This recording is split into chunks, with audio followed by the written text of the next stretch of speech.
Bismillahirrahmanirrahim. Alhamdulillahirabbil alamin. Wa sallallahu wasallam ala sayyidina Muhammad wa ala alihi wa sahbihi ajma'in. Rabbi shrah li sadri wa yassir li amri wahlul 'uqdatam min lisani yafqahu qawli wa ba'd. Allahumma faqihna fid din wa 'allimna ta'wil ahbabana fillah. Tuyufana al-a'izza.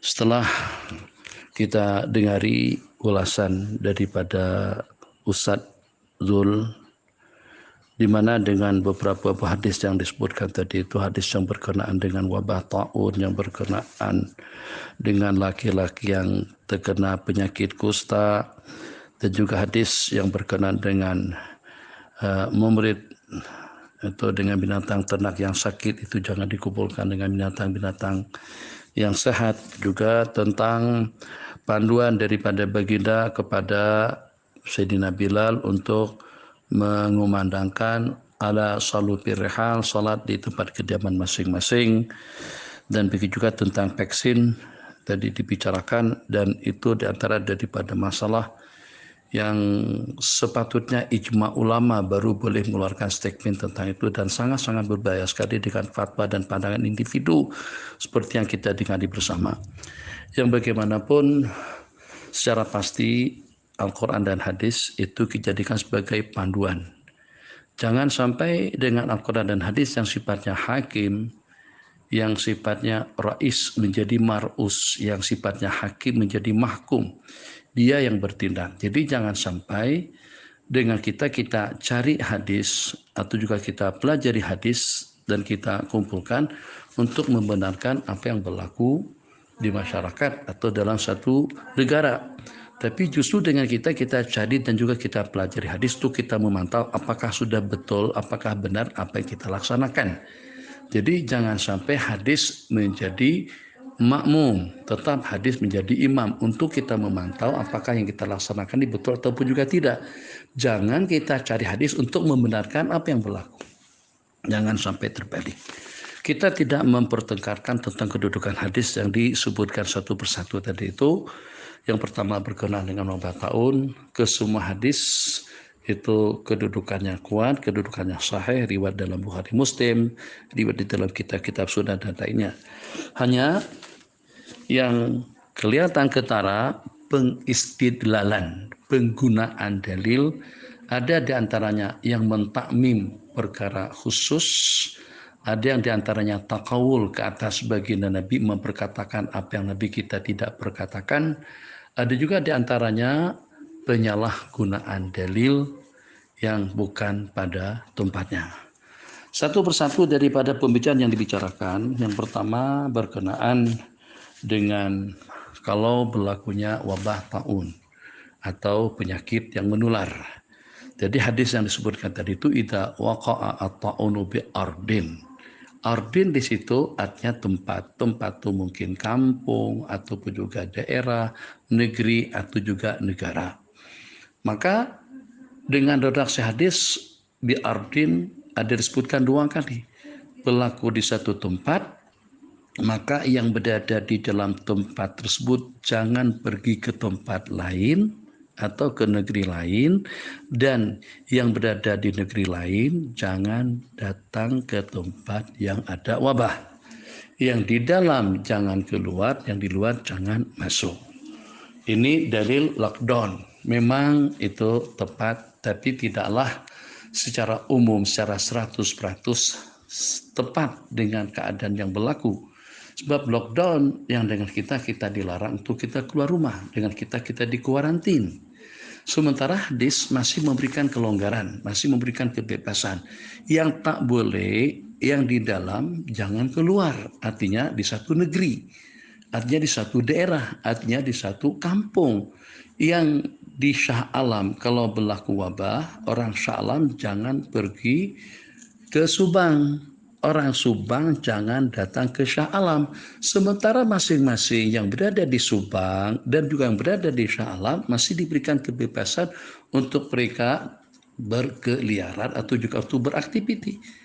Baik di tempat yang tidak ada wabah, bebas dengan mereka untuk beraktiviti, atau juga di tempat yang di sana ada wabah, juga dibebaskan kepada mereka asalkan mereka jangan keluar.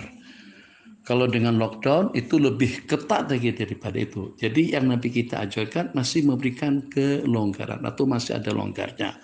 Jadi itu istidlal secara takmim, secara berlebihan itu juga tidak tepat. Berkenaan dengan jarak sosial, jadi situ tadi disebutkan dalilnya la yuridana mumrid ala mushin atau ala musih.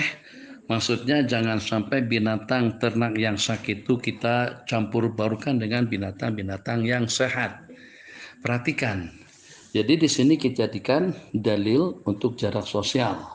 Memang ada benarnya, tapi juga tidak secara 100%. Kenapa? Sebab di sini ada mumrid, memang ada yang sakit. Memang ada yang sakit. Itu kita akan jaga jarak. Tapi tidak dapat kita tamin, kita tidak dapat pukul rata secara umum. Secara umum itu macam mana? Kita sekarang jaga jarak, sehat tak sehat tetap kita jaga jarak, kan begitu. Nah, di samping dengan SOP kita, katakanlah pada waktu kita pergi ke masjid, kita basuh tangan terlebih dahulu pakai mask, kemudian dengan kita diambil suhu badan, itu diantara daripada SOP yang harus kita patuhi. Oke. Kalau seandainya ada yang panasnya lebih daripada 37, 38 atau berapa, atau juga yang batuk-batuk atau yang sesak napas dan yang seumpamanya ada gejala kesakitan COVID-19, jelas kita tidak akan berikan masuk, dia pun juga tidak akan pergi. Jadi berarti yang dibenarkan masuk ke masjid adalah orang-orang yang sehat. Jadi pada saat ketika yang masuk itu semuanya orang-orang yang sehat, dan orang itu tidak akan masuk masjid kecuali kalau pada itu dia merasa sehat. Nah, jadi kalau kita jadikan dalil hadis tadi itu kharij anil maudhu, istidlal fi ghairi mahallih. Jadi macam mana dengan kita katakan itu sebagai dalil, sedangkan mumrid di sini tidak ada. Kalau memang ada orang sakit di samping kita, kita tidak boleh menyalaminya. Memang kita kena jaga jarak, memang kita menjauh kalau itu daripada jenis penyakit yang menular. Kita berpindah kepada masalah bersalaman. Itu dalilnya tentang delegasi daripada sakit, ada di antara daripada mereka yang terkena kusta. Nabi kita tidak benarkan untuk membaur atau Nabi kita persilakan untuk di belakang sahaja. Dan Nabi kita baiat secara lisan, bukan secara berjabatan tangan. Ini pun juga pengkiasan yang dibuat tadi itu kias ma'al farik, sebagaimana juga yang sebelumnya. Kenapa kias ma'al farik? Sebab di sini memang sudah ada orang yang terkena. Ada yang terkena. Ada majizum. Bahkan bukan setakat bersalaman saja yang tidak dibenarkan. Suruh kita menjauh daripada al-majizum. Minal majizum firaraka minal asad. Jauhkan diri kamu daripada majizum seperti kau jauhkan diri kamu daripada singa atau daripada binatang buas. Itu ada majizumnya. Ada orang yang sakit, ada orang yang membawa penyakit menular. Tapi seseorang yang ulurkan tangan kepada kita pada tunak masalami kita dah pastikan dia tersakit. Kalau kita pasti dia sakit, kita tidak boleh menyalaminya. Memang demi untuk keselamatan kita. Tapi kalau dia tidak sakit dan kita kenal dia sehat afiat. Teman kita salat berjamaah, teman kita di masjid, teman kita di kedai, teman kita di pasar, teman kita di pejabat. Takkan dengan kita melukakan perasaannya sehingga dengan kita tidak ulurkan tangan. Nah, jadi juga tolong jangan ditakmim. Hadis Nabi kita tidak melarang kita untuk kita bersalaman kepada orang yang sehat. Sementara dengan kita pukul rata. Terus dijadikan dalil hadis tentang orang yang terkena penyakit kusta. Orang yang terkena penyakit kusta sangat tidak sama dengan orang yang sehat. Sehingga dengan kita mau samaratakan hukum hakamnya. Lanjut dengan tidak hadir salat berjamaah dan juga salat Jumat. Kita sependapat. Tapi arahan daripada baginda, dengar setelah ditanyakan, karena aku tidak ingin menyusahkan kalian, tapi tidak melarang mereka untuk datang. Dengan adanya hujannya sudah ada. Kita sekarang COVID-19 yang di dalam masjid itu belum dapat kita pastikan, masih mauhum, perkara yang tidak pasti. Jadi jangan sampai kita samakan. Ini juga kias ma'al farik, kias yang berbeda, takawul kepada baginda. Apalagi kalau kita beristidlal berdalil dengan dalil tadi itu untuk menutup masjid, menghalang orang-orang melaksanakan sholat berjamaah. Hadis yang makna isi kandungannya secara disepakati tidak lebih daripada menjelaskan tentang rukhsah, diberikan kelonggaran untuk tidak berjamaah, bukan melarang untuk orang berjamaah. Memberikan keuzuran untuk tidak datang ke masjid, artinya tidak berdosa kalau dia tidak pergi ke masjid, tidak berdosa kalau dia tidak melaksanakan salat Jumat. Tapi pada masa yang sama, rukhsah jangan sampai kita angkat martabatnya menjadi kepada azimah, menjadi pada satu kewajiban. Yang berlaku sekarang ini diwajibkan untuk tidak datang. Itu kan berbeda. Itu istidlal bi ghairi mahallih. Beristidlal bukan pada tempatnya. Kenapa? Sebab yang sifatnya rukhsah dijadikan sebagai satu kewajiban. Dia tidak jauh berbeda dengan seumpama dibenarkan untuk tidak sholat Jumat bagi orang musafir, untuk tidak Jumat bagi perempuan hamba saya dan juga rasa kita. Tapi kalau mereka nak pasangkan diri mereka melaksanakan sholat, tidak boleh dilarang. Macam tu jamaah dengan kasar, nak jamaah, nak kasar, itu rukhsah daripada Allah. Allah suka kalau kita terima rukhsah, tapi tidak wajib dengan kita tidak harus kasar juga harus jamaah. Yang nak kasar jamaah silakan, yang tak nak pun juga tidak ada masalah. Nah, sama sekali tidak dapat dijadikan sebagai dalil tentang Nabi kita anjurkan, arahkan, bukan larang untuk datang ke masjid, tapi anjurkan atau perintahkan itu tidak datang. Berbeda, redaksinya juga berbeda. Jadi dengan begitu melarang, bukan mengarahkan untuk tidak datang ke masjid pada hujan. Hujannya memang sudah wujud, beceknya memang juga sudah wujud, kemudian juga dengan lumpurnya pun juga sudah wujud, artinya sudah ada, benda itu ada. Jangan dikiaskan kepada benda yang tidak pasti. Yang sekarang ini kiasannya seperti apa? Kita nak samaratakan orang tidak datang ke masjid untuk melaksanakan salat Jumat dan jamaah dengan cerita lumpur. Lumpur ada, yakin. Depan mata kita lihat becek, yakin kita tengok hujan turun. Sementara COVID-19 apa ada di dalam masjid? Apakah masjid itu tempat yang paling berbahaya atau merupakan tempat yang paling tidak aman? Takkan Allah tidak pandai menjaga dan mengamankan para hamba-hamba yang menjadi orang-orang taat, yang menjadi orang-orang yang taat dan patuh kepada segala perintahnya. Jadi itu juga qiyas istidlal fi ghairi mahali dan juga qiyas ma'al farik. Dan sama sekali tidak dapat diistidlal tentang menghalang atau juga menutup rumah Allah daripada aktivitas ibadah. Penggunaan sanitizer silakan. Jadi tidak ada larangan untuk kita menggunakannya. Tapi pertanyaan yang ingin saya tanyakan kepada Sadul dan juga kepada para sati semuanya, apakah kira-kira kita masih was-was dan juga masih ragu setelah kita basuh tangan kita sebanyak 21 kali tiap kali kita berwudu? Bagaimana seorang mukmin masih tidak percaya dengan tangannya itu bersih sehingga sampai tidak bersalaman, sehingga sampai ada kewaswasan tentang kedua telapak tangannya. Dia basuh pada masa dia akan berwudu 3 kali. Jadi dalil tentang tadi itu karena kamu tidak tahu di mana tanganmu tidur, kemana tanganmu pada waktu Anda tidur. Betul. Tapi perintah la yaghmisana yadau qabla ghaslihima, jangan sampai mencelup kedua belah tangan sebelum kita mencuci keduanya. Perintah tersebut sepakat ulama mengatakan hukumnya li tanzih, karahah tanzih, bukan karah tahrim. Satu, kalau kita katakan karah tahrim sekalipun haram kita memasukkan tangan kita ke bejana sebelum kita membasuhnya di luar, tetap saja itu tidak tepat untuk dijadikan sebagai dalil tentang membasuh tangan dengan sanitizer. Kenapa? Sebab yang nampak kelihatan kita masih was-was dan ragu setelah kita basuh tangan kita 21 kali pada tiap kali kita berwudu, masih juga kita beranggapan negatif. Itu suatu perkara yang tidak bijak. Jadi basuh 3 kali sebelum kita berkumur-kumur, masa kumur-kumur dan masukkan air ke hidung, ini juga isyarat kesan COVID-19 itu yang pertama dia akan menjangkit ke tekak dan juga ke hidung. Ini sudah teratasi dengan berkumur-kumur dan juga dengan beristinsyak.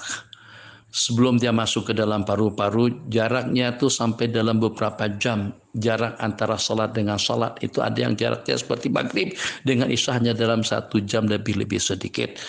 Jadi 3 kali kita basuh sebelum kita bermadmadah dan beristinsyak. 3 kali kita cedok air dengan menggunakan tangan. Pada masa kita bermadmadah beristinsyak 6 kali, 3 kali pada waktu kita basuh muka, 3 kali kita basuh khusus, berarti 12 kali. 12 tangan kanan kita cuci, kita basuh 3 kali. Sapu kepala 3 kali lagi, sapu kedua tangan 3 kali lagi, berarti itu sudah menjadi 18. Last kali pada waktu kita membasuh kedua belah kaki. Tidak yakinkah tangan kita sudah bersih? Jadi penggunaan sanitizer silahkan saja, tapi tidaklah sampai pada tahap yang dengan kita sampai diarahkan dan diwajibkan atau sampai kena pandangan sinis kalau kita tidak melakukannya. Berkenaan dengan vaksin, ini saya rasa diantara daripada statement Ustadz Zul yang paling parah dan membahayakan. Kenapa saya katakan seperti itu? Sebab saudara kita Ustadz Zul membuat andaian-andaian. Tadawau atau tadawu ibadallah ma anzalallahu dan ila anzala ma'u syifa. Hadis itu sahih. Tadawau di situ kena tahu dulu perintah. Perintah itu semua ulama mengatakan lin nadbi bukan lil wujub. Yang nak berobat, tanah berobat, tawakalnya kuat, ada masalah. Satu, kalau kita katakan lil wujub pun juga khitabnya kepada siapa? Kepada mardho, kepada orang sakit, bukan kepada orang sehat.